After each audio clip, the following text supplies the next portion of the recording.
Hi, YouTube family. Auntie is here. It's a Wednesday. Yeah, it's a Wednesday. The week is just going by really, really fast. It's a Wednesday. It's time for the girls. It is time for the scoop. And we do start off with the hug. Who needs this hug?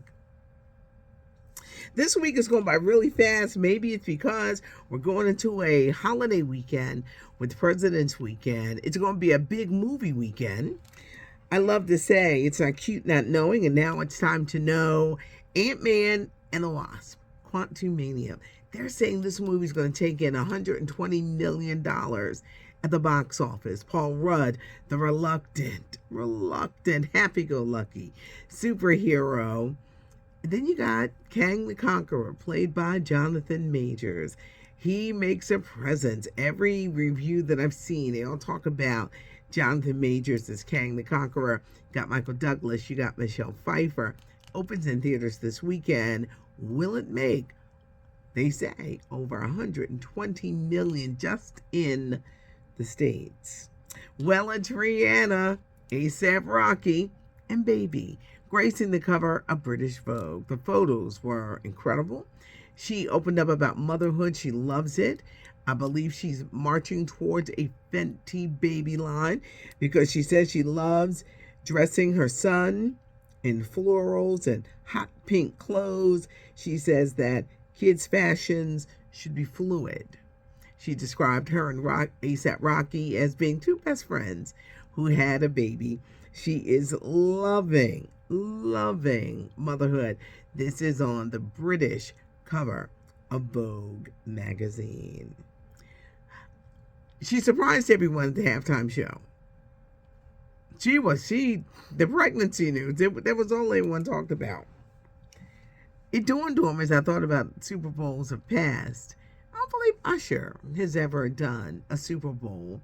And I was reading an article and someone said, well, he didn't have the hits.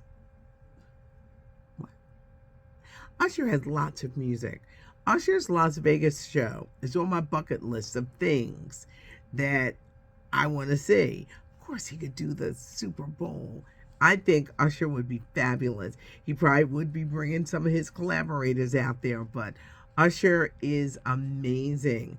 You're going to be hearing about a lot of Usher in the upcoming days because he's filming a very steamy video with Steve Harvey's daughter. It's Usher and Lori Harvey, and she's going to be starring, they say it's steamy, in his new music video. Let's take some time to remember international sex symbol and actress Raquel Welch. She died at the age of 82 after a brief illness. In the 60s and 70s, Raquel Welch was that woman. Incredible body, face. She was just a beauty. She wouldn't let anybody see her during her final years. She was moving into, I called it the cat territory with the too much plastic surgery. So I guess she figured I'm going to stop and no one will see me, because I guess she really, really wanted to be known for how gorgeous she was and just an international sex symbol. The 1966 movie, 1 Million Years BC, 1974, getting nominated for a Golden Globe for The Three Musketeers. Raquel Welch, she was an international beauty and sex symbol. She's dead at the age of 82. There are problems on the ABC show The Bachelor. I've never liked this show. And when them doggone girls get up there and start crying, the desperation, we don't need to be that desperate for someone to pay attention or to marry us, but I know they do it for TV and the ratings, but it's just like, this is so sad. The ratings have not been good for The Bachelor. And there have been rumors, even though ABC is denying it, that they're going to bring back Chris Harrison. He was the host that got caught up in the racism scandal 2 years ago. They paid him a lot of money to go away, $10 million. Will they bring him back to save the show? Or is it time for The Bachelor to go? I think it had its height as a reality show, but people are tired. And people are like, why these damn girls just be just crying and distraught? And you just met this man. That show is annoying. Will they or will they not get rid of it? Let's go back to the Super Bowl conversation, halftime shows. Tom Brady, the NFL great, has a podcast. And he opened up and he said he played in that game when it was the Nipplegate with Janet Jackson and Justin Timberlake. He says it was one of the best things that happened in the NFL because it made people really pay attention to the halftime shows. And he's right. The halftime shows have been either very, very good, very bad, or very like, I really wonder what goes on to picking an artist. You know, Jay-Z has a big hand in it, but there's such an audience that you have to please when you do shows like this. Like you really, there's a lot of people you got to please, and everybody is not going to be happy. For this group over here that loved Rihanna, there was a group over here that was like, she ain't doing enough. It was boring. It was like, oh, she's pregnant. But how do you please the masses when you pick for a Super Bowl show? And I remember this year when it happened, when Justin Timberlake tore that cloth off, it was like, what just happened? Janet's career suffered. Justin Timberlake's didn't. And I have looked at him with a side eye ever since. I think it was a publicity stunt that went terribly wrong because in that era, in 2004, people were doing stunts when they would release an album. Just give us good music. You ain't got to do all this stunting.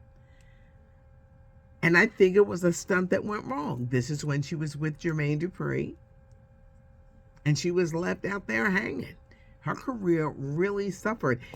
They're still arguing with CBS because she was supposed to be honored at the Grammys this week about how to apologize to her. I mean, they really try to do her under. They must have forgot this woman is Jackson. But Janet, Nipplegate, Tom Brady was funny. He said it was the best thing that could have happened for the NFL Showtime halftime shows. Taye Diggs says he knew he was leaving the CW show All-American. He just didn't know how they were going to get rid of him. He's been on all the seasons, an integral part of the show. So when it was over for him, it was shocking. You know, Taye is doing his thing. He's going to be in Philadelphia at the Miller Theater, formerly the Miriam. I'm going to be hosting an evening with Taye Diggs. And I have so much that I want to ask him, but we definitely want to get into All-American. I believe this is the second trailer, but it gives us a really good look at the live-action Disney movie, Little Mermaid. Halle Bailey, Little Mermaid, got a little color. She is going to be playing the Little Mermaid. You've got Melissa McCarthy playing Ursula. It arrives in theaters on May 26. Jennifer Lopez, Ben Affleck, matching tattoos.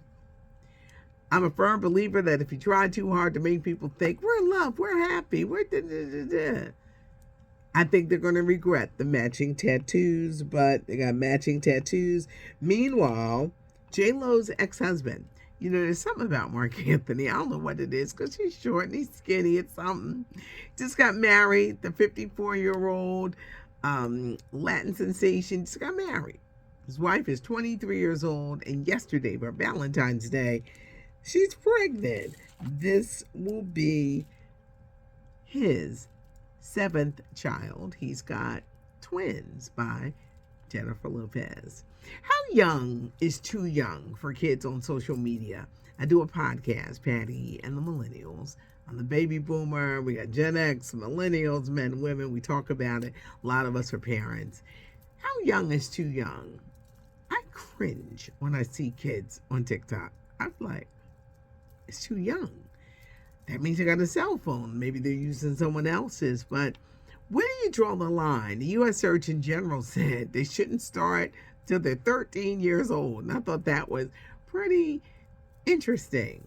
Should it be higher? Because he also said maybe even 16, 17, or 18. Because some people can't handle social media. Look at the adults who are acting and clowning on social media. And you've been looking like, how old are you?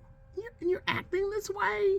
So just imagine kids being on social media. There's a lot of pressure. You'll find pressure. You'll find envy. You'll find people who feel their lives aren't worthy because they can't stop scrolling. It's like, put the damn phone down and go live your life. But how young is too young? And we're just talking about how it affects the young mind. Spotify, Pandora, Apple Podcasts, iHeartRadio Podcast, and Spotify. That's where you can find us. The podcast, SoundCloud, Patty and the Millennials. Check it out. How far is too far with kids and social media? Thanks so much for joining us. I know we're short and sweet today, but we get it in. I read the comments, so give me your thoughts on what we've talked about, things you think I should talk about, but give us your thoughts. Hit the like button, and most importantly, subscribe to the channel, because check this out. You never want to miss anything. Thanks so much for joining me. It's not cute not knowing. Now you know. I'm Patty Jackson. I am your auntie of pop culture.